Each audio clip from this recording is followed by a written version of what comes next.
السلام علیکم ناظرین، میں ہوں مجاہد رسول اور آپ دیکھ رہے ہیں یوٹیوب اور فیس بک چینل۔ ناظرین، امید کرتا ہوں آپ بخیر و عافیت ہوں گے اور جہاں ہوں گے اپنے اہل خانہ سمیت خوش اور محفوظ ہوں گے۔ ناظرین، پاکستان کے اندر کچھ بڑھتی ہوئی ڈیولپمنٹ کے بارے میں آج یہ ویلاگ ہے۔ اس میں سب سے پہلے نمبر پہ جو خبر سامنے آئی ہے وہ پاکستان اور سعودی عرب کے مابین ورکرز کی بھرتی اور مہارت سے متعلق معاہدہ ایک ہے۔ اس کی تفصیلات کچھ اس طرح سے ہے کہ پاکستان اور سعودی عرب نے ورکرز کی بھرتی اور مملکت میں کام کرنے والے پاکستانی افرادی قوت کی مہارت کی تصدیق اور متعلق دو معاہدوں پر دستخط کیے ہیں۔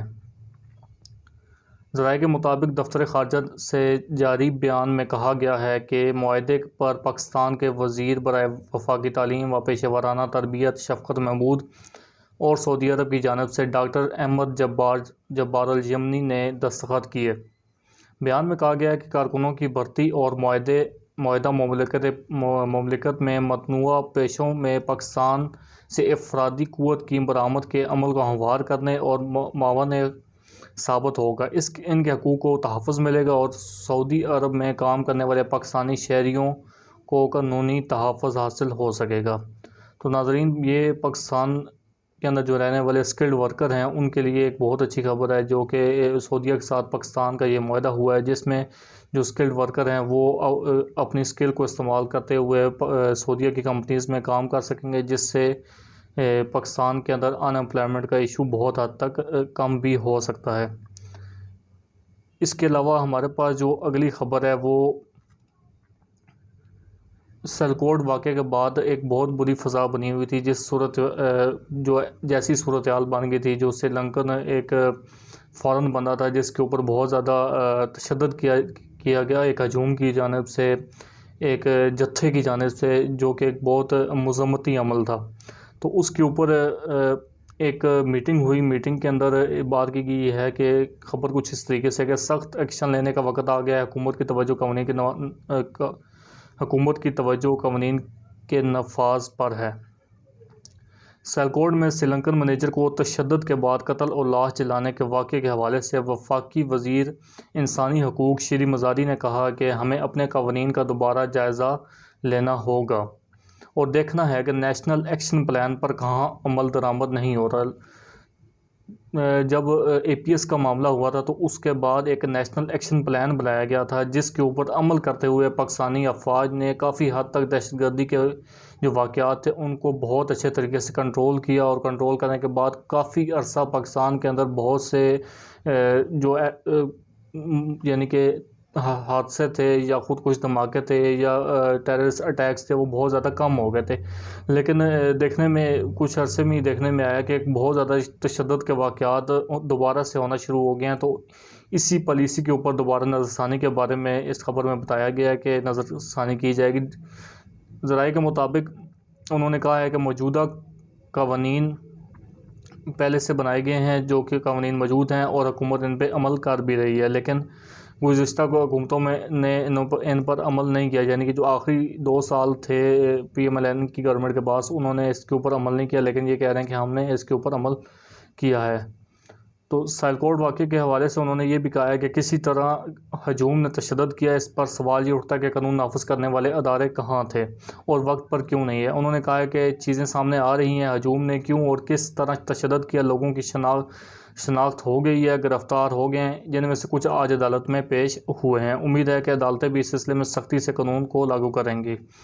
تو ناظرین، یہ تھوڑی سی ڈیولپمنٹ ہوئی تھی سیلکوٹ واقعے کے بعد، جو کہ انسانی حقوق کی وزارت کی جانب سے سامنے آئی ہے۔ اس کے بعد ایک میٹنگ ہوئی ہے پاکستان کی نیشنل سیکورٹی کے حوالے سے، اس کے اوپر آپ کو تفصیلی بریفنگ دینی تھی۔ پاکستان میں جو سیلکوٹ کا واقعہ ہوا ہے اس کو لے کر اس کے بعد ایک اعلیٰ سطحی اجلاس ہوا ہے، سیکورٹی کونسل کا سیکورٹی میٹنگ ہوئی ہے ہماری پاکستان میں، جو ہے کہ سیلکوٹ واقعہ وزیر اعظم کی سربراہی میں سول عسکری قیادت کا سیکورٹی پر اجلاس۔ وزیر اعظم پاکستان کی زیر صدارت سول اور عسکری قیادت کے اجلاس میں ملک کی مجموعی صورتحال کا جائزہ لیا گیا ہے، جہاں سیکورٹی میں سری لنکا کے شہری پر بے ایمانہ قتل پر گہری تشویش کا اظہار کیا گیا ہے۔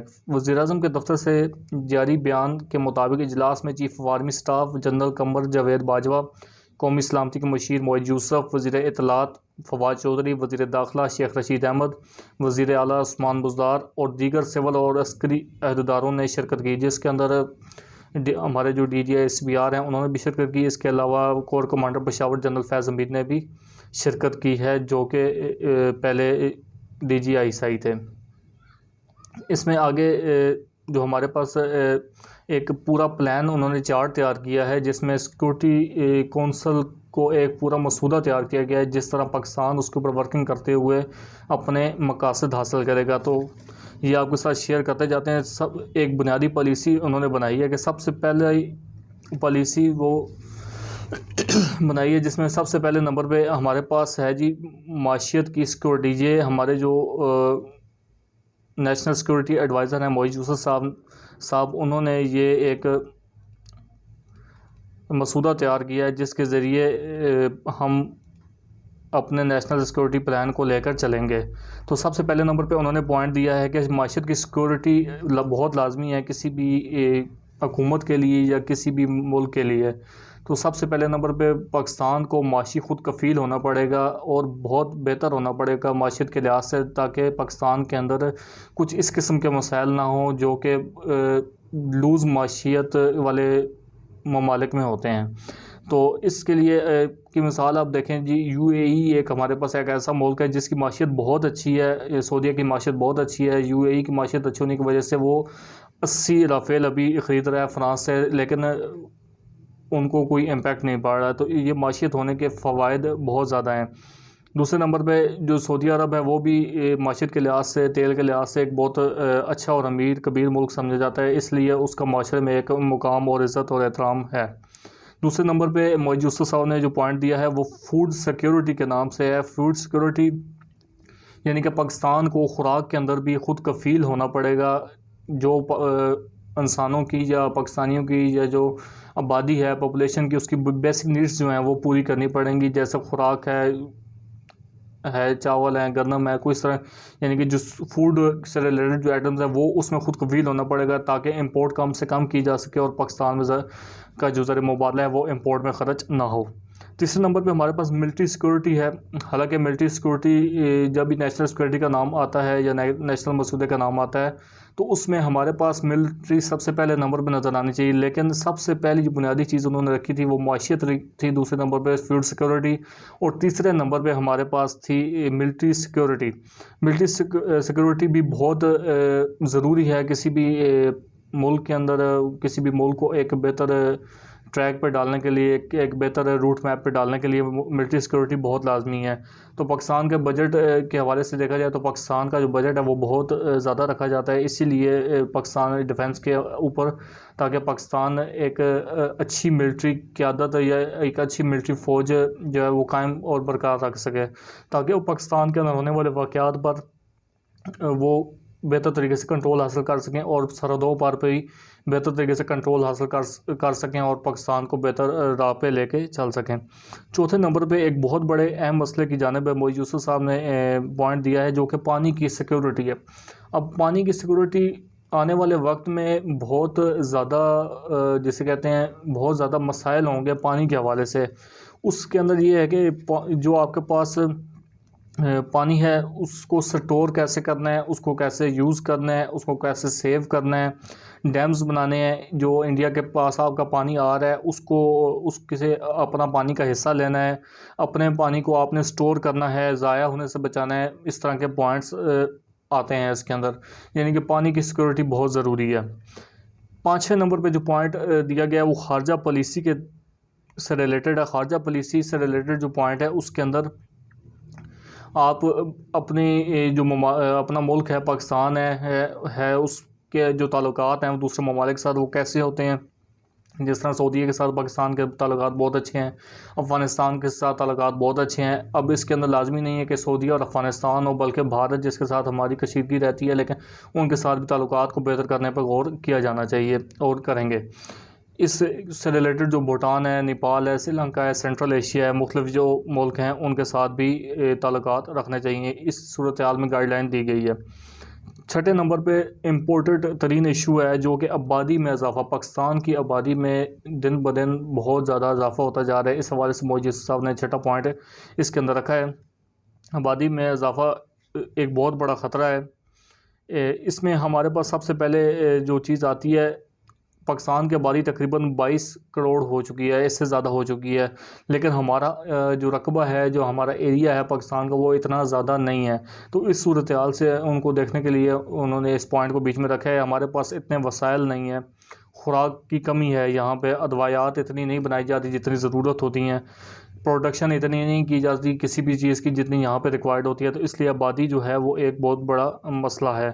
ملک ہمارا اتنا امیر نہیں ہے، اور ملک امیر نہ ہونے کی وجہ سے زیادہ آبادی جو ہوتی ہے وہ معیشت پہ ایک دباؤ بنتی ہے. اس لیے آبادی کو چھٹا پوائنٹ دیا گیا ہے، اور اس کو بھی کنٹرول کرنے یا اس کے اوپر جو منصوبہ بندی کرنے کے لیے کہا گیا ہے. سب سے آخری جو پوائنٹ ہے وہ دہشت گردی سے ریلیٹڈ ہے. دہشت گردی سے ریلیٹڈ پوائنٹ کو آخر میں رکھا گیا، اور جو نئی پالیسی ہے یا جو ہمارے پاس نیشنل ایکشن پلان ہے اس کو کس طریقے سے بہتر طور پہ امپلیمنٹ کرانا ہے دہشت گردی کے پرسپیکٹو میں، اس چیز کو بتایا گیا ہے. ناظرین، مین پوائنٹ آپ ایک دفعہ پھر دیکھ لیں جو کہ نیشنل ایکشن پلان کے اوپر نیشنل سیکیورٹی مسودہ جو تیار کیا گیا اس کے اندر ہے. سب سے پہلے نمبر پہ ہمارے پاس معیشت ہے، دوسرے نمبر پہ خوراکی سیکیورٹی یعنی کہ فوڈ سیکیورٹی، تیسرے نمبر پہ مضبوط فوج یعنی کہ جو آپ کی ملٹری ہے وہ بہتر ہونی چاہیے، چوتھے نمبر پہ پانی کی سیکیورٹی، پانچویں نمبر پہ خارجہ پالیسی، چھٹے نمبر پہ آبادی میں اضافہ یعنی کہ آبادی میں اضافے کو کیسے روکنا ہے، ساتویں نمبر پہ دہشت گردی. اور اگر دہشت گردی کے اندر 2 پوائنٹس مزید ہیں کہ وہ کشمیر کے اوپر گائیڈ لائن دی گئی ہے کہ کشمیر کے ایشو کو کیسے لے کے چلنا ہے، اور افغانستان کے اوپر بھی کی صورتحال پہ بھی گائیڈ لائن دی گئی ہے کہ افغانستان کے ایشو کو کیسے لے کے چلنا ہے. تو ناظرین، یہ جو نیشنل ایکشن پلان کا ایک مسودہ جو نیشنل سیکورٹی میں جو مسودہ اختیار کیا گیا ہے، اس کو مختلف وزارتوں کے اندر بھیجا جائے گا. جیسے کہ اگر معیشت کا جو پلان ہے وہ لازم بات فائنانس وزارت خزانہ دیکھے گی یعنی کہ فائنانس منسٹری دیکھے گی. دوسرے نمبر خوراک کا جو مسئلہ ہے وہ خوراک کی وزارت دیکھے گی. ملٹری کا جو مسئلہ ہے وہ آرمی خود دیکھے گی. پانی کا جو مسئلہ ہے وہ واٹر اینڈ سپلائی کے جو محکمہ ہے وہ دیکھے گا.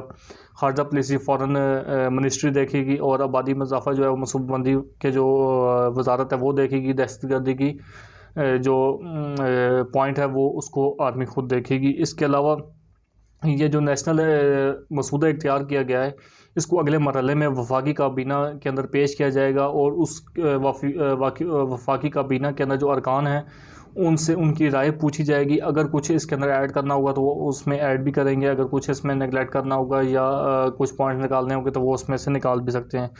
وفاقی کابینہ کے منظورے کے بعد اس نیشنل مسودے کو پارلیمنٹ کے اندر پیش کیا جائے گا اور پارلیمنٹ سے منظور کرایا جائے گا. تو ناظرین، یہ ایک مین ٹاپک تھا جس کے اوپر ویلاگ کرنا بہت ضروری تھا. اس کے حوالے سے ایک آخری خبر، ایک آخری جنرل نالج آپ سے شیئر کرتے جائیں. سری لنکن جو ہمارے پاس صورتحال تھی سری لنکا کے حوالے سے جو بنی ہوئی تھی، تو اس صورتحال سے ایک خبر نکل کے آئی ہے کہ ایک سری لنکن جو ہوتے ہیں وہ بہت زیادہ آنکھیں ڈونیٹ کرتے ہیں اپنے مرنے کے بعد. تو اس حوالے سے خبر نکلی ہے کہ پاکستان کے معروف ماہر امراض چشموں یعنی کہ جو آنکھوں کے ایک ماہر امراض ہیں ڈاکٹر نیاز بروہی کا کہنا ہے کہ پاکستان سری لنکا سے آنکھوں کا عطیہ وصول کرنے والا سب سے بڑا ملک ہے، جس نے 1967 سے کم 35,000 جو ڈونیشنز ہیں وہ آنکھوں کے لیے ہیں. وہ پاکستان سے سری لنکا کے آئی ڈونیشن کے سوسائٹی کے رکن ہیں. جب سے جمعے کو سیلکوٹ میں ایک ہجوم نے سری لنکن شہری پر حملہ کیا ہے یا اس کو مارا ہے، ڈاکٹر بروہی کا کہنا ہے کہ وہ ملک کے بہت سے دوسرے لوگوں کی طرح غمزدہ ہیں. ہم شرم اور سر جو ہے وہ شرم سے جھک گیا ہے ان کا بھی. انہوں نے تعزیت کے لیے سری لنکن آئی ڈونیشن سوسائٹی کو لکھا ہے جو کنڈولنس ہوتی ہے وہ کی ہے. کراچی کے مشہور اسپیشل آئی ہاسپٹل کے سابق سربراہ بروہی اب تک کارنیا کے کئی ٹرانسپلانٹ کر چکے ہیں. اس کے علاوہ اگر سری لنکا کی جو دیکھا جائے ان کی ڈونیشن دیکھی جائے تو وہ پوری دنیا میں تقریباً 83,200 ہیں، جن کے اندر سے پاکستان کو انہوں نے ڈونیشن تقریباً 35,000 آنکھوں کی ڈونیشن دی ہے۔ تو ناظرین یہ آج کی ٹاپ سٹوریز تھی جن کے اوپر ویلاگ تھا، اور امید کرتا ہوں آپ خیریت سے ہوں گے۔ انشاءاللہ آگے بھی دیکھتے رہیں، آپ کو اپڈیٹ کرتے رہیں گے ساتھ ساتھ۔